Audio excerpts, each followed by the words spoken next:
Hidden among the ranches and rolling hills in the northern part of Denton County, Texas, the remains of more than 400 people lie in an overgrown cemetery. And even though it was abandoned and forgotten a long time ago, a few headstones can still be found. But most of the graves in this place never had a marker to begin with. That's because the people who were buried in them were considered to be property, not much different than a horse or a mule. This is where slaves were buried.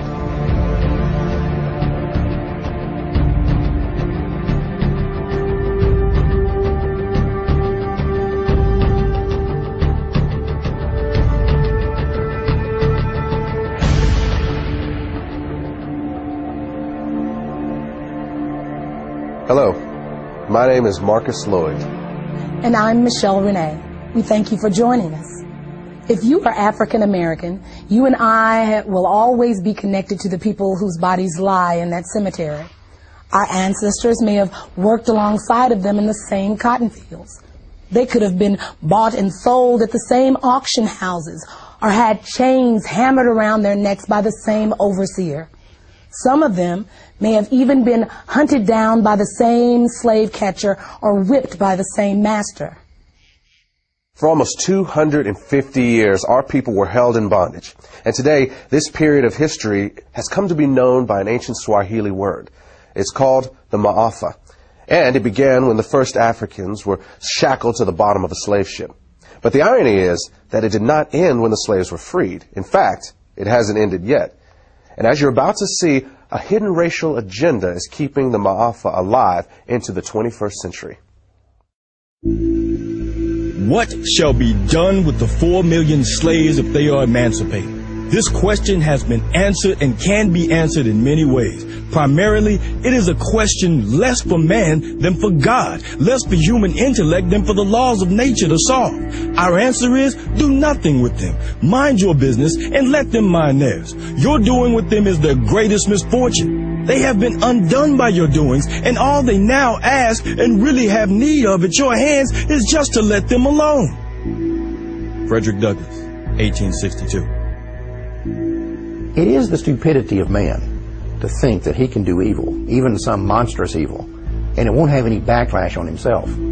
But of course, it seldom works that way, and the moment he figures that out, he starts looking for a way to avoid the repercussions of what he's done. This is what happened with slavery. In the early 1800s, as it began to look like the end of slavery might be on the horizon, white America started to be concerned that a day of reckoning was coming. The primary fear for the average person was of retribution and insurrection, and that was a reasonable fear.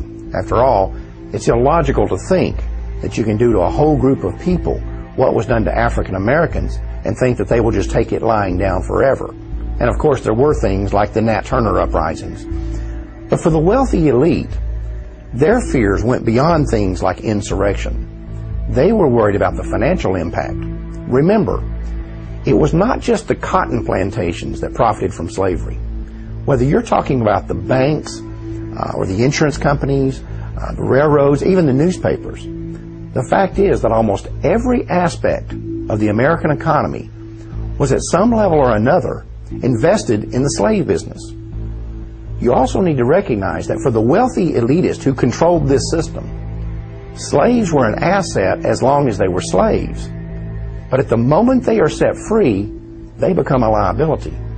And what the elite knew was that the end of slavery would instantly release 4 million people into the economy who had been kept uneducated and effectively unemployable anywhere but the cotton field. And what they were concerned about was that this was going to bankrupt the American economy. Taxes were going to go through the roof to take care of these people. Crime was going to be rampant. The prisons were going to be flooded. There was going to be this population overrun. And in the North, the biggest fear was migration from the South of these black people. The other fear that these people had was intermarriage between blacks and whites would lead to a loss of racial purity. The question was, what were they going to do about it? And their initial thought was that they would just send all the slaves back to Africa. This plan was called colonization, and it had broad support among the wealthy elite. In fact, the American Colonization Society was even funded by the United States Congress. But in the end, colonization proved to be unworkable, and the idea was eventually scrapped. But about that same time, a new philosophy was emerging in the world. It was called eugenics, and for some, it seemed like the perfect solution to what had become known as the Negro dilemma.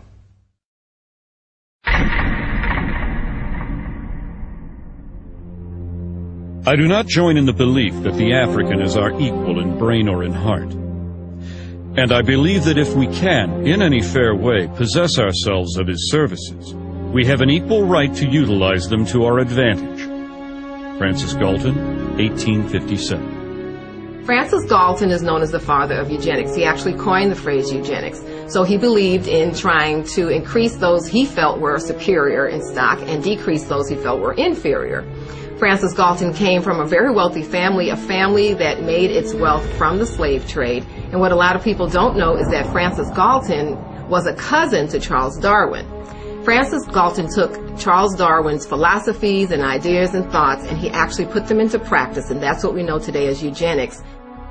Eugenics and evolution are related in that they both see what they consider to be the highest form of primate, such as the gorilla, as almost indistinguishable from what they consider the lowest form of human, the African and the Aborigine.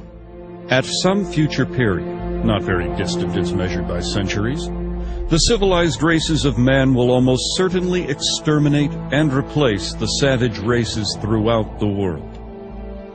The break between man and his nearest allies will then be wider, for it will intervene between man and a more civilized state, and some ape as low as a baboon, instead of as now between the Negro or Australian and the gorilla. Charles Darwin, 1890. Charles Darwin is very well known for writing The Origin of Species in the 1800s. This book gave rise to evolutionary theory. What people don't know is that there was actually a longer original title to this book, and that was On the Origin of Species by Means of Natural Selection, or the Preservation of Favored Races in the Struggle for Life. Now, copies and editions that they made afterwards eliminated that phrase about the favored races. Evidently, they understood then that it was politically incorrect. Some may defend Francis Galton because eventually that he rejected slavery, but they do point out that all of his wealth did derive from the slave trade, but also it needs to be known that he, as well as other eugenists, did not reject slavery until after it had ended, and they could not any longer exploit blacks legally. So at that point, it would have been quite easy for he and his cohorts to